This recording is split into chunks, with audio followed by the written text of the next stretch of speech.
नमस्कार दोस्तों, आपका मेरे इस चैनल ज्ञानवारी ट्यूटोरियल्स में हार्दिक स्वागत है। आज मैं आप लोगों को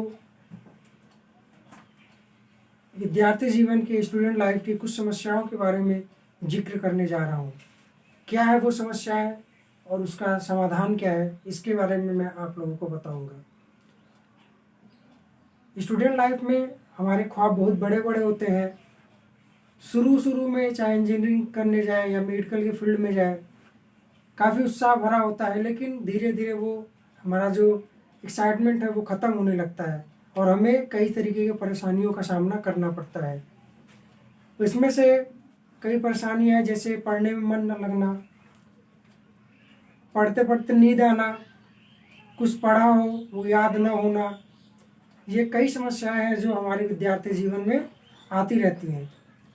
तो मैं आपको इन सब समस्याओं के समाधान के बारे में आज बात करूंगा। सबसे बड़ी बात कि पढ़ने में मन नहीं लगता है। पढ़ते हैं, 10 मिनट पढ़े, 5 मिनट पढ़े, उसके बाद फिर कापी किताब बंद करके रख देते हैं, फिर कल के लिए करते हैं। दोस्तों, कल कभी नहीं आता और इस जीवन में चाहे सफल मनुष्य हो या असफल मनुष्य हो, उसके जीवन में एक दिन में 24 घंटे ही होते हैं और उसी 24 घंटे को हमें अपने सफलता के और असफलता के लिए प्रयोग करना होता है। जैसे एक सफल व्यक्ति है, उसकी एक नियमित दिनचर्या होती है, उसी के अनुसार वो उसी 24 घंटे को यूटिलाइज करके एक सफल बन जाता है। दूसरा उसी बेमन से कार्य करता है और उसी 24 घंटे को बर्बाद करके असफल हो जाता है। तो हमको अपना एक लक्ष्य हमेशा याद रखना चाहिए। कैसे हम याद रखेंगे अपना लक्ष्य? आप अपने मोबाइल में, या अगर आपके पास कोई पॉकेट डायरी हो या ऐसा कोई जगह जहाँ पे आपका ध्यान बार बार जाए, अपना जो गोल होता है, जो अपना लक्ष्य होता है, उस पर लिख के हमें चिपका देना चाहिए या मोबाइल में अपने रख लेना चाहिए। मोबाइल हमारी सबसे बड़ी ज़रूरत है इस समय और सबसे बड़ा साधन है, इसीलिए अपने मोबाइल में हमेशा एक रिमाइंडर लगा लेना चाहिए। रिमाइंडर हर 2 घंटे का, हर 1 घंटे पे। चूँकि इस समय लॉकडाउन है तो सब बच्चे घर पे ही होंगे, तो टीवी देखना, ऐसी बहुत सी जो चीज़ें होती हैं जिसमें हमारा समय बर्बाद हो जाता है। तो इसका सबसे बड़ा कारण है कि हमारा पढ़ने में मन नहीं लगता। तो इसके लिए हमें एक रिमाइंडर लगा के अपने गोल को उस पर लिखना होता है कि यदि आज मैं 1 घंटे बर्बाद करता हूँ तो वो 1 घंटे में कभी ज़िंदगी में रिकवर नहीं कर पाऊँगा। तो ये हो गया कि पहले हमें अपना गोल जो है वो हमेशा रिमेम्बर होना चाहिए।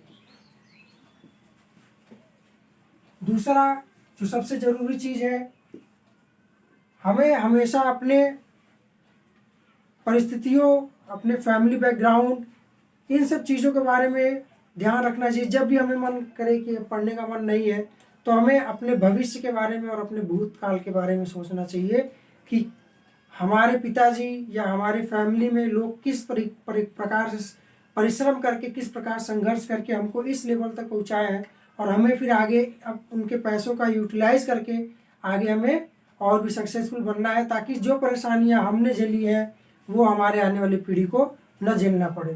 तो हमेशा अपनी फैमिली बैकग्राउंड के बारे में सोचना चाहिए, फैमिली इफर्ट्स के बारे में सोचना चाहिए कि उन्होंने कितना मेहनत किया हुआ है। तीसरा पॉइंट है कि हमें कभी भी निराश नहीं होना चाहिए। अगर हम कोई चीज़ पढ़ रहे हैं, अगर एक बार पढ़े नहीं समझ में आया, दोबारा पढ़े तो भी नहीं समझ पाया, तो हमें निराश नहीं होना चाहिए, क्योंकि अब करते करते आपका हैबिचुअल, पहली बार में अगर आप पढ़ेंगे 10% समझ में आएगा, दूसरी बार में 15%, तो इस तरीके से। और मैं आपको बता दूं, कुछ लोग कहेंगे कि अरे समय नहीं है, कहाँ 10 बार पढ़ पाएंगे। तो समय है, आप उपयोग नहीं करना चाहते उसका। आप पढ़ें, उसको बार बार पढ़ें, again and again. Reading, revise और राइट करें उसको। पहले आप उसको रीड करें, फिर उसको रिवाइज करें, फिर उसको राइट करें। अगर ये 3 प्रोसेस आप कंप्लीट कर लेते हैं तो वो चीज़ आपको रिमेंबर, वो चीज़ आपको याद हो जाएगा। चौथी चीज़, समस्या होती है बच्चों को नींद आना। जो नींद आने की समस्या होती है, इससे हम कैसे उभरेंगे? नींद आने की समस्या है कि कभी भी हमें हमेशा एनर्जाइज होना चाहिए। जैसे आपको नींद आया, आपको लगा कि मुझे नींद आ रहा है, आप उठे, 2 मिनट पानी पी लिए, टहल लिए, तो ये सब समस्या। और उसके साथ साथ एक चीज़ और है कि नींद आने पे इंसान सोचता है कि 10 मिनट सो लेते हैं उसके बाद पढ़ेंगे। तो दोस्तों अगर आप वो 10 मिनट सोएंगे तो वो 10 मिनट आपका 1 घंटे 2 घंटे बन जाएगा। वो जो शुरू का 10 मिनट या 5 मिनट होता है जब हमें लगता है कि बहुत ज़्यादा नींद आ रहा है, हमको सोना चाहिए, हम 10 मिनट बाद पढ़ेंगे, उसी समय हमें कंट्रोल करना है अपने आप को। उसी समय हमको सोचना है कि नहीं, हमको पढ़ना है। अगर ये मैंने 10 मिनट अपना बर्बाद कर दिया तो फिर ये 10 मिनट हमें नहीं मिलेगा। उसी 10 मिनट को अगर आपने संभाल लिया, अगर आपने टहल लिए, पानी पी लिए, तो फिर वो आप पढ़ने बैठेंगे तो आपका मन लगेगा। 5वीं चीज़, अगर आप कोई चीज़, आपको कोई सिलेबस है तो आपको सब अगर याद करना है तो सिलेबस मैपिंग करना पड़ेगा। आपको जो सिलेबस है हमें उसको मैपिंग करना पड़ेगा। और ये सिलेबस मैपिंग क्या होता है? सिलेबस मैपिंग होता है कि जैसे आज आप पढ़ने बैठे तो आप अपना एक टारगेट करिए कि मुझे ये चैप्टर का ये टॉपिक है वो कंप्लीट करना है, तो उसी टॉपिक को आप पढ़िए। ऐसा नहीं है कि आप पूरा किताब लेके बैठ गए, पूरा किताब पढ़ रहे हैं, दिन भर में पूरा पन्ना पलट लिया और आपके दिमाग में कुछ नहीं घुसा। तो दोस्तों केवल पन्ना पलटने से कुछ नहीं होगा। आप एक अपना सिलेबस मैपिंग कीजिए। आप 10 ही टॉपिक पढ़िए, 5 ही टॉपिक पढ़िए, लेकिन उस टॉपिक को, ये जो 3 प्रोसेस है, ये जो 3 प्रोसेस मैंने बताया, ये जो 3 काम है, रीड, रिवाइज एंड राइट।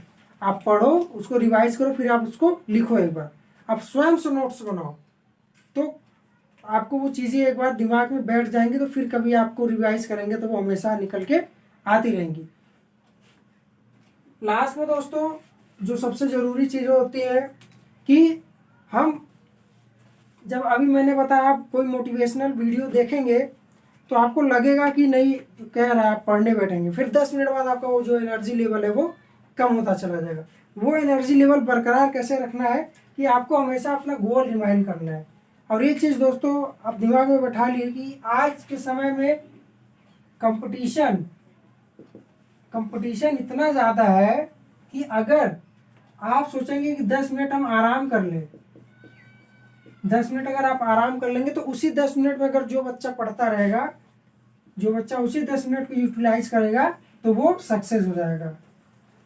और आप उसी 10 मिनट में आराम करके आप जो है कि सक्सेसफुल नहीं बन पाएंगे। आप उसी 10 मिनट के चक्कर में अपना 1 घंटा बर्बाद कर देंगे, और 1 घंटे के चक्कर में आपका पूरा कैरियर बर्बाद हो जाएगा।